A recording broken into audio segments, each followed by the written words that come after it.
ጌታ ኢየሱስም ፊልጶስ ሀገር ወደምትሆን ወደ ቂሳርያ ከተማ በደረሰ ጊዜ ደቀ መዛሙርቱን የሰው ልጅ ሰዎች ማን ይሉታል ብሎ ጠየቃቸው። ዮሐንስ መጥምቅ ነው ይሉሃል የሚሉ አሉ፣ ሌሎቹም ኤልያስ ነው ይሉሃል፣ እኩሎቹም ኤርምያስ ነው ይሉሃል፣ ያም ባይሆን ከቀደሙት ነቢያት አንዱ ነው ይሉሃል።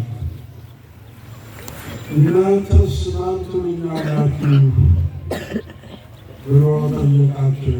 ስምዖን ጴጥሮስም መልሶ አንተ የሕያው እግዚአብሔር ልጅ ነህ አለው። ጌታ ኢየሱስም መልሶ እንዲህ አለው፣ የዮና ልጅ ስምዖን ብፁዕ ነህ፣ በሰማይ ያለው አባቴ ነው እንጂ ደማዊ ሥጋዊ አልገለጸልህም አለው። አንተ ዓለት እንደሆንክ እኔ እነግርሃለሁ፣ በዚያች ዓለት ላይ ቤተ ክርስቲያኔን እሠራታለሁ፣ የሲኦል በሮችም አይበረታቱባትም። የመንግሥተ ሰማያትን መክፈቻዎች እሰጥሃለሁ።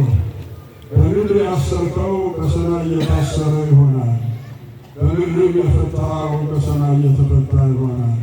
ከዚህ በኋላ እርሱ ኢየሱስ ክርስቶስ እንደሆነ ለማን እንዳይናገሩ አዘዛቸው።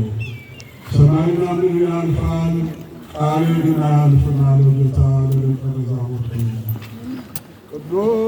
ቅዱስ